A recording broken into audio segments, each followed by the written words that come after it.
Hi friends, நான் எங்கள் வீட்டுக்காரரு மிதுனேஷ் பார்த்திங்களான்னா எங்கள் அம்மா வந்து மாடு ஓட்டின்னு போயிருக்காங்க கைநாண்ட. அங்கே தான் போயிட்டு பார்க்கலாம் என்ன பண்ணுறாங்கன்னு சொல்லிட்டு போயின்னு இருக்கோம்.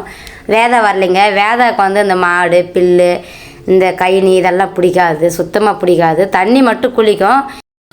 குத்துங்க மாடை குத்து, அவங்க தான் குத்து, நல்ல ஒரே குத்து குத்து, மொட்டை மேலேயே குத்து. ஆமாம், கத்திரிக்காய் நல்லா தான் இருக்கு ஃப்ரெண்ட்ஸ். ஆனால் மாடெல்லாம் விட்டுக்கிறாங்க மேய்க்கிறதுக்கு. எங்கடா ஆயா மிதுனேஷ் பாருங்க, எவ்வளோ பேர் மாட்டை அப்படியே வெளிச்சுன்னு வந்துருக்கிறான். வேதாவும் வந்திருக்கலாம்ல, ஜாலியாக இருந்திருக்கும். ஆனால் வேதம் வராதுங்க. ஐயோ வெயிலாக இருக்குது, எனக்கு பிடிக்காது, மாடெல்லாம் பிடிக்காது அப்படின்னு சொல்லுது. டே மிதுமா, மிது எங்கடா எடுத்துன்னு போயிருக்கிறா? மாட்டுக்கு. எந்த மாட்டுக்கு? அது அங்கே ஒரு மாடு கட்டுங்க. எங்கள் அம்மா பார்த்தீங்கன்னா முன்னாடியே போயிட்டாங்க பில்லு அறுக்கிறதுக்கு. மாட்டுக்கு நிறைய பில்லு அறுத்து வச்சுருந்தாங்க. நாங்கள் போகிற டைமில் அங்கே பார்த்தீங்கன்னா மிதுவும் அவங்க அப்பாவும் சேர்த்து கொஞ்சம் கொஞ்சம் அறுத்துன்னு இருக்காங்க. எங்கள் வீட்டுக்காருக்கு சுத்தமாக பில்லு அறுக்கவே வராது. அவங்க போட்டு அந்த பில்லு பொடிச்சு எப்படி அறுக்குறாங்க பாருங்கள். மிதுவே பரவாயில்லைங்க, 2 அறுப்பில் அறுத்துட்டான். அவங்க அப்பா பார்த்தீங்களான்னா போட்டு அதை வெட்டின்னு இருப்பாங்க. ஒரு டைம் ஒரு முறை அறுத்தாங்க பாருங்கள், எப்படி அறுத்துன்னு இருக்காங்கன்னு பாருங்களேன். எனக்கு அது கூட வராதுங்க சுத்தம். நான் அதெல்லாம் அறுக்க மாட்டேன். நானும் வேதான் ஒன்று தான். என்னன்னா சரி கரண்ட் ஆஃப் ஊரில் சில்லுன்னு இருக்கலான்னு சொல்லிட்டு நான் கைநாண்டு வந்துட்டேன். கைநாண்டு வந்து பார்த்தீங்களான்னா எல்லாமே அவங்க 3 பேர் தான் செஞ்சுன்னு இருக்காங்க. நான் எதுவும் செய்யலைங்க ஃப்ரெண்ட்ஸ். ஐயா மூஞ்செல்லாம் அறுத்துக்கு போடுறா.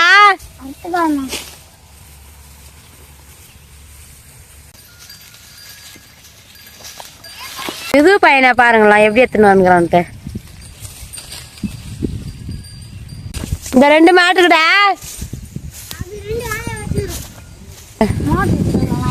கரண்ட் வரலடா.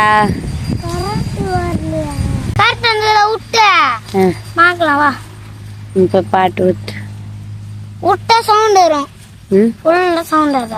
மொத்தமாக பில்லெல்லாம் அறுத்து முடிச்சுட்டாங்க. எங்கள் அம்மாவும் எங்கள் வீட்டுக்காரன் தாங்க மாட்டுங்களுக்கு பில்லெல்லாம் எடுத்துகிட்டு வந்து போட்டுன்னு இருக்காங்க. நானும் மிதும் ரெஸ்ட் எடுத்துட்டோம்.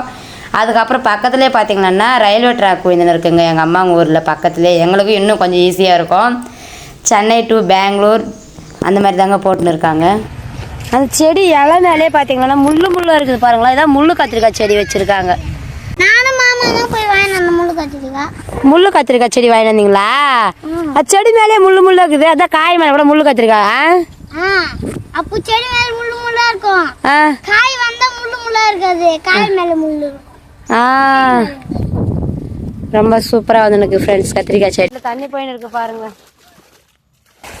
மிதுனேஷ் வந்து எவ்வளோ கஷ்டப்பட்டானோ தண்ணி சில்லுன்னு குடிச்சுன்னு இருக்காங்க. அதுக்கப்புறம் பாருங்களா, பெரியவங்க செய்கிற வேலையெல்லாம் அவனும் செஞ்சுன்னு இருக்கான். எங்கள் தம்பி கூடவே சேர்ந்து அவனும் கற்றுக்கணும் அந்த இதெல்லாம் மண்ணெல்லாம் எடுத்து போடுறதுக்கு. எவ்வளோ கரெக்டாக செய்கிறான வரைக்கும் பாருங்கள். 1.5 மாதம் லீவில் மிதுனேஷ் பார்த்தீங்களான்னா எங்கள் தம்பி கூட சேர்ந்து காலையில் கைனி பக்கம் வருவான். அவன் என்ன பண்ணுறானோ அதே பண்ணிவிட்டு எவ்வளோ ஜாலியாக விளையாண்டு இருக்கான் பாருங்களேன். அதை பார்த்து அவனும் அந்த வேலையெல்லாம் செய்வான். மாட்டு வேலையெல்லாம் ஃபுல்லாக செய்வான். அவன் ஃப்ரெஷ்ஷாக குளிச்சுன்னு இருக்கான் பாருங்கள். வெயில் காயிற வெயிலுக்கு மோட்டர் தண்ணி போட்டு குளித்தா சூப்பராக இருக்கும். என்னன்னா வேதா தான் வரல. இந்த வீடியோ உங்களுக்கு பிடிச்சிருந்தா லைக் பண்ணுங்கள்.